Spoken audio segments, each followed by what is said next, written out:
Live from WLNS TV, this is 6 News at Noon.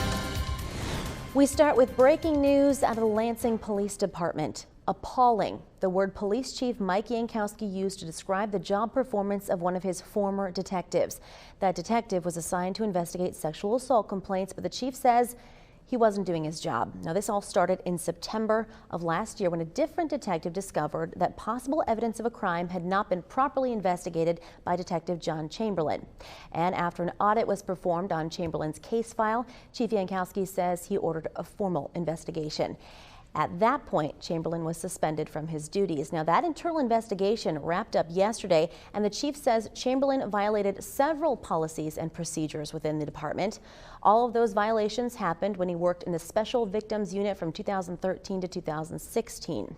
According to the chief, 11 of Chamberlain's cases were not investigated in a timely or proper manner.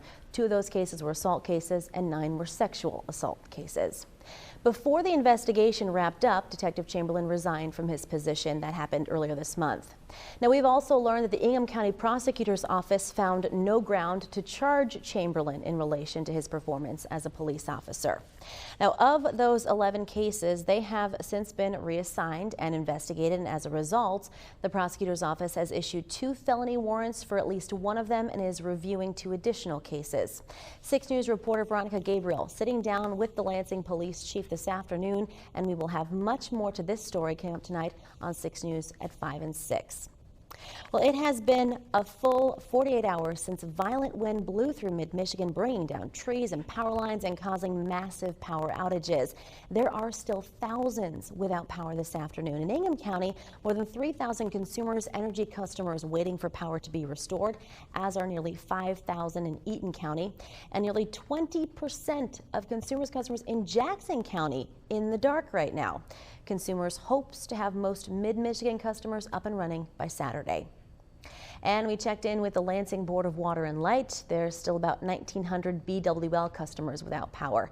As of 9:30 this morning, the estimated restoration time was Saturday night. And unfortunately, we can't rely on the weather to warm anyone up who has been without power. Storm Tracker 6 meteorologist Jim Geyer joining us from the Weather Center now. And Jim, it is cold outside. How's the rest of the afternoon shaping up?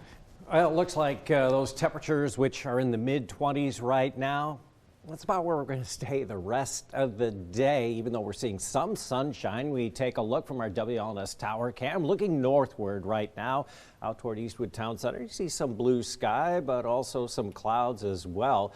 And some of those clouds may bring us a couple of flurries, more in the way of snow shower activity to the northern lower Michigan, and in the upper peninsula.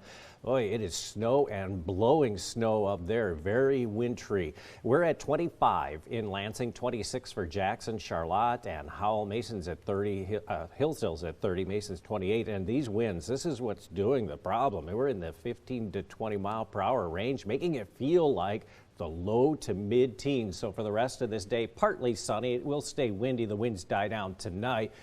A cold weekend ahead. I'll be back with a complete forecast in just a few minutes. All right, Jim, thank you very much. Well, there is help out there for those struggling without heat in their home because of the wicked wind on Wednesday. Some warming centers, they have opened up in mid-Michigan, and that includes in Jackson County, which was hit really hard by power outages. County officials say 7 different locations are offering help today. They include the King Community Center and Booz Recreation Center in the city of Jackson. Also, you're welcome on the main campus of Jackson College. And the Jackson YMCA is allowing people to warm up inside if they're without power right now, as well as use their showers. And in Meridian Township, the fire department has opened up their doors to anyone who needs to escape this cold. Their central fire station is open 24 hours. Our Mariah Harrison spent the morning there to check it out. If you happen to drive past the Meridian Township Central Fire Station on Oakmas Road, you'll notice a Red Cross disaster vehicle parked outside. And officials tell me it'll stay there until the lights come back for everyone in the area.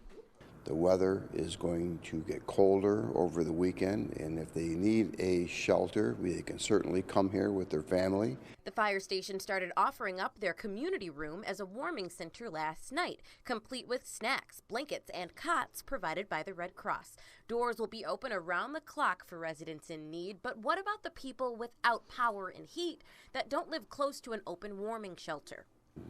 Things that we don't Probably more like we don't want them to do is look at adjunct heating devices, like bringing in a generator or something into their home, and that's deadly, and it's been proven.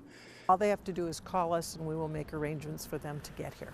If you'd like to take advantage of the heat and shelter this weekend, there are a few rules that you'll need to follow, like no weapons or alcohol are allowed inside. You'll also have to make other arrangements for your pets. Here for you in Meridian Township, Mariah Harrison, 6 News. All right, Mariah, thank you very much. The Big Ten tournament continues today, and after impressive wins from both Michigan and Michigan State, both teams are hoping they can stick around for another round. Our Jay Sarkar is in Washington, D.C. for you right now with a preview of today's matchups. Hello from Washington, D.C. The quarterfinals of the Big Ten tournament getting set to tip off here at the Verizon Center. Michigan taking on top seed and regular season Big Ten champion Purdue, and the Wolverines' practice uniforms are no more. The Wolverines' gear was dropped off at the team hotel last night. They will be wearing their regulation uniforms for that game. And then Michigan State taking on Minnesota at 2:30. Spartans, of course, swept Minnesota earlier this season, but the Gophers did not lose a game in the month of February, so that should be a good one between the 5-seed Spartans and the 4-seed Gophers. We are going to have recaps, highlights, and much more from these games coming up in 6 Sports at 6 and tonight in the 5th quarter. Here for you at the Big Ten tournament in Washington, D.C., I'm Jay Sarkar, 6 Sports. All right, Jay, thank you very much. Coming up next here on 6 News at noon, South Korea just made history, and not in a good way. A move by their constitutional court has prompted violent protests. That and your full forecast still ahead.